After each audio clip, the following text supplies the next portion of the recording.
joy. This is the Daytona 500.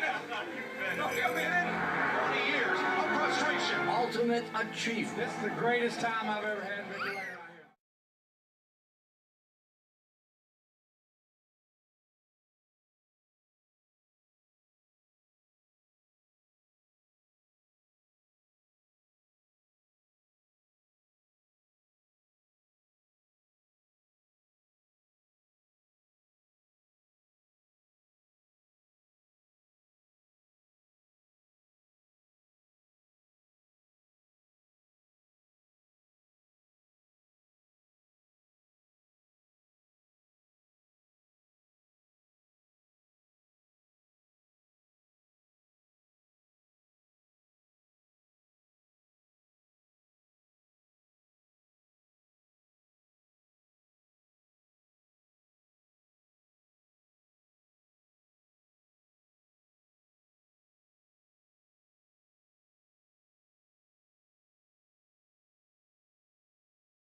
Now, if you look at the inside portion of that barrier, that's steel tubing. In fact, end to end, it's almost 9 miles worth of tubing around the Speedway.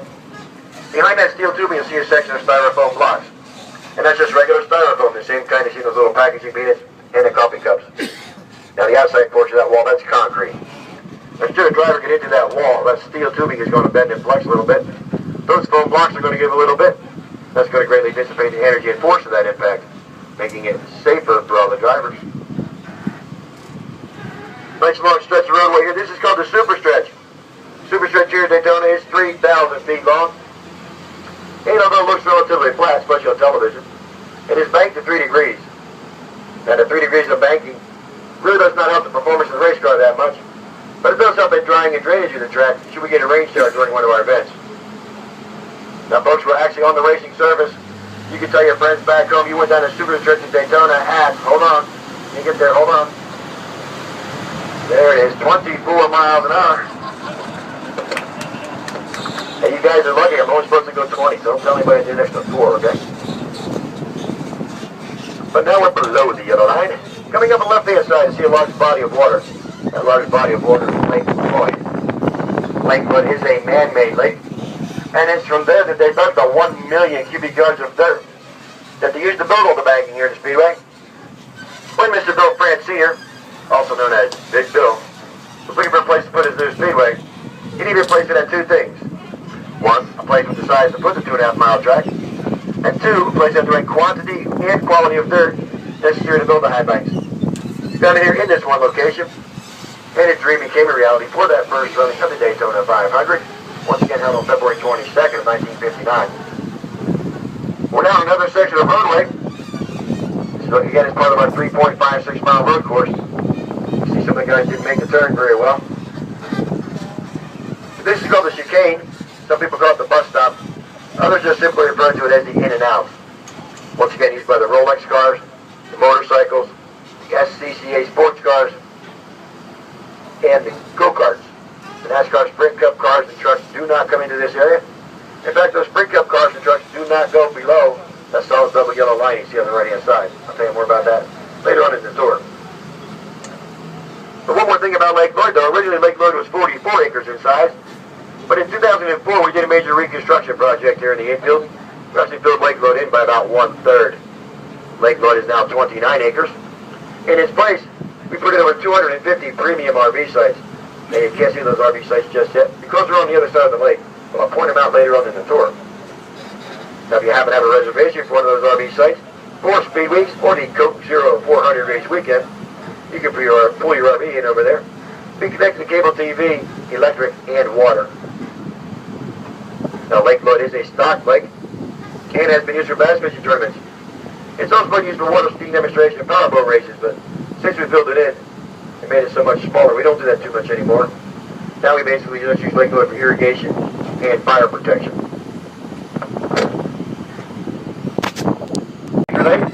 You're welcome to go up on the podium, have your photo taken. There will be a professional photographer to take your photo, but you are under no obligation to buy that photo after your tour is over. But the good thing thing is, if you have your own camera, hand your camera to the photographer. He'll take a picture with your camera free of charge. Won't cost anything. But just one camera per group, please. Also, you're going to see a set of grandstands in there. Please do not go in the grandstands. The grandstands are off limits. And don't go trying to sneak back out on pit road because we'll all get in trouble.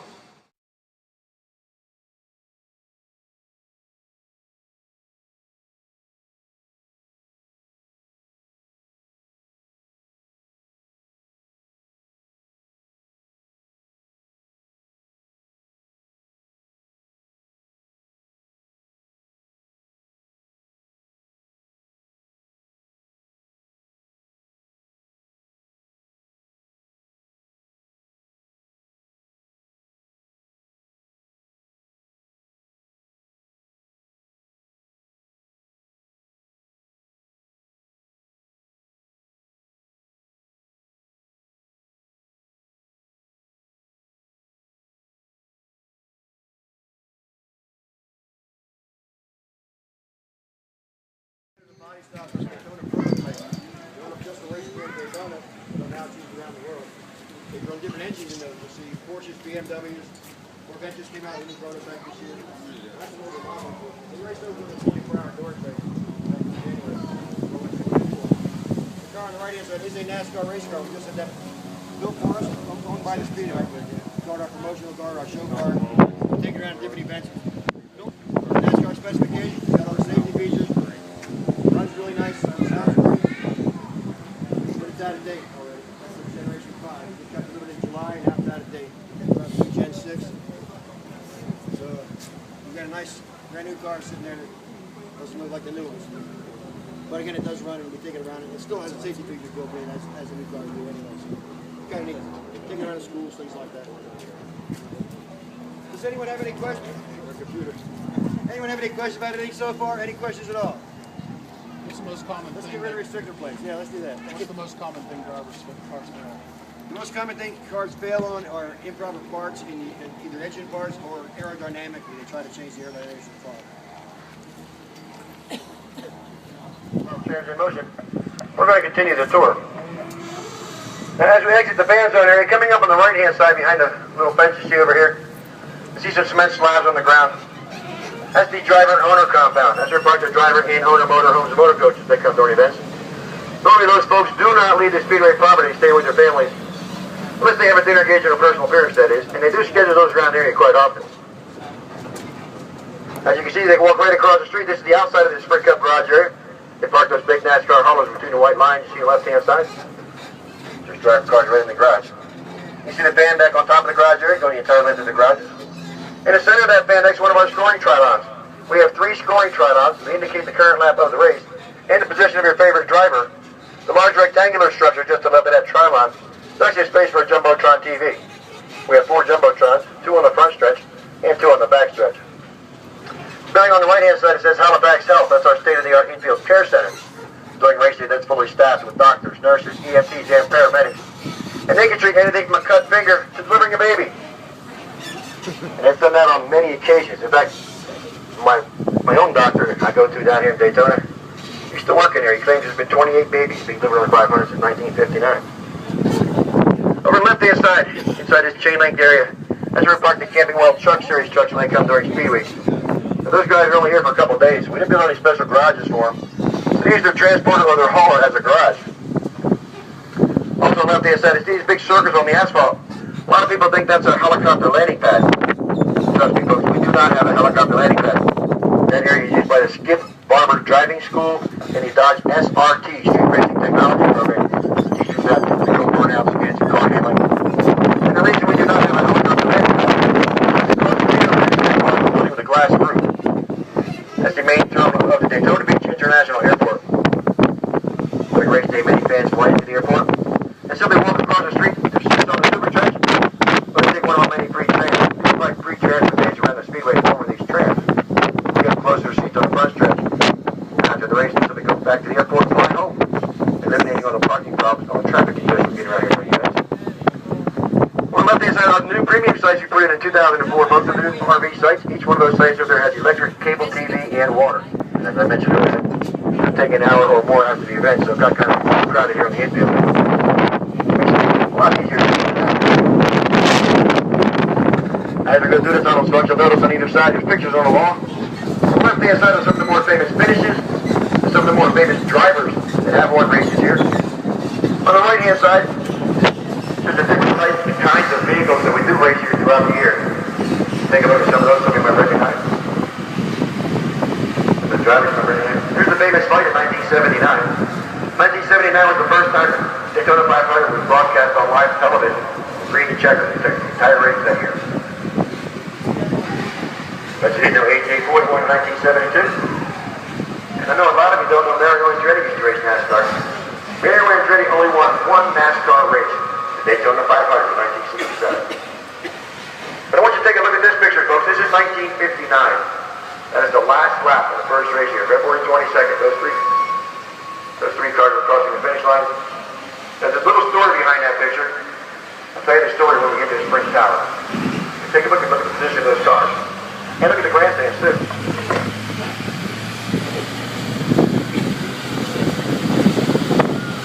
But now we're coming out of the tunnel. On the right-hand side is the main entrance for the camper services into the infield.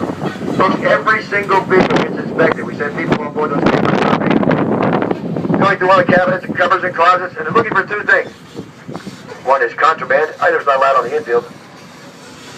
And number two, they're looking for people. Believe it or not, just like the old drive-in days, people try to sneak people in without paying permission by putting them in their cabinets and their cupboards in the motorhomes.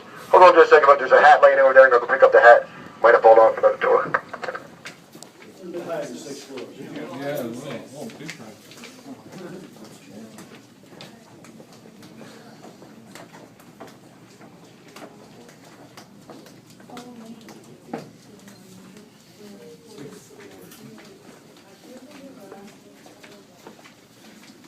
Wow. You guys do. Shut the door behind you.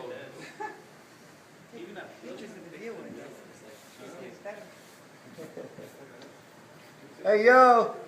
Is there a tour out there? I wonder where everybody went. Nothing one showed up. Hey, come on in, folks. Anywhere you want to go. Left, right, up, and down. Doesn't matter. Just come on in. Come on, tour. Yeah. Hello. Hello. Only has so much time. That's okay. That's fine. Okay? It doesn't matter where you go. Left, right, up, down, anywhere you want to go. Oh, cool.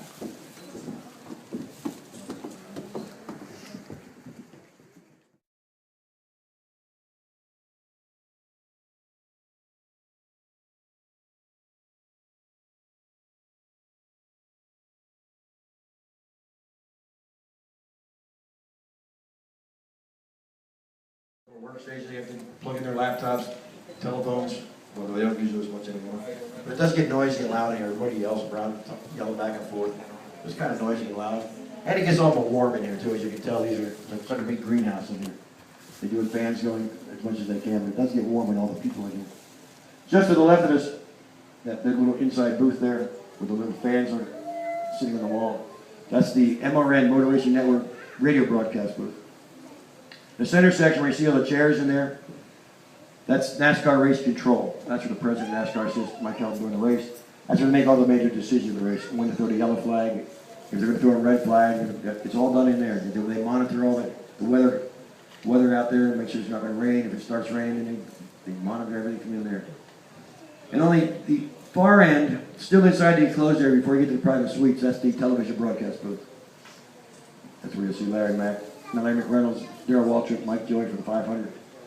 And last year's 400, we had Kyle Petty and someone else, I can't remember who it was. You see the shoreline, you see the condos on the beach down there on the left-hand side. You can't see the ocean today. Daytona Beach Shore, South Daytona, all the way down to the Poncelet Lighthouse. And folks, today, you can see the lighthouse. Now, depending on where you're standing, I'll tell you where it is from where I'm standing. So if you're over there, it's going to be a little bit different view. But if you look at the backstretch grandstands, look at the building that says Daytona, the Superstretch Suites. Just to the left, look at the first light pole to the left. Just to the left of that first light pole, that little tiny structure is the lighthouse. It's about 9 miles away. Oh, okay. You see it? There's a taller structure down here too, that's the radio antennas. You don't want, but that's the little tiny thing is the lighthouse. The buildings you see to the right of the lighthouse are actually in New Smyrna Beach. The condos in New Smyrna. So that's how far you can see from up there. It's pretty cool. It's actually a neat place to be during lightning storms, when you watch the lightning coming at you. But when it gets real close, you run. Because that's all aluminum down there. You don't want to be out here in a lightning storm, I'll tell you that. But it's neat to watch it for a while. Anyone have any questions about anything you see out there that I might not discuss, or you see something you saw on television, or any questions about the Speedway that's sitting out in front of you right now? Any questions at all?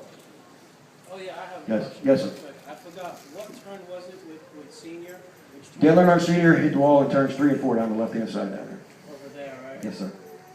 The accident that we had on the nationwide race before the 500 occurred right down on the wall there where you see the yellow cones down the left-hand side. That's where the car exploded and parts went flying. But everyone's okay. Everything's cool. We're back to normal operation.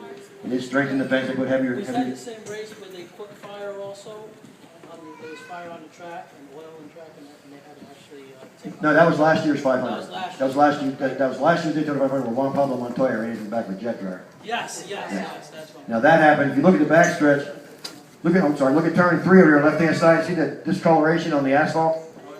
Right there. Yeah. That's where that accident occurred. Wow, that was something else, right? That was intense. Oh, I was right behind that wall, driving a tram when it exploded. I could feel the heat inside the car, inside the truck. It's terrible. Scared the heck out of me. Yeah, on the track. The black I had to quick turn the radio and see what was going on. burnt, fine, car blew up. See, on the bend. Any other questions? Strip. The track right over there. Yeah, that was a long day. We had rain delay, then we had fire delay. There. I think it was never going to end. It's all coming down this way. One year before that.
Joy. This is the Daytona 500. Don't get me in 20 years of frustration. Ultimate achievement. This is the greatest time I've ever had in Victory Lane.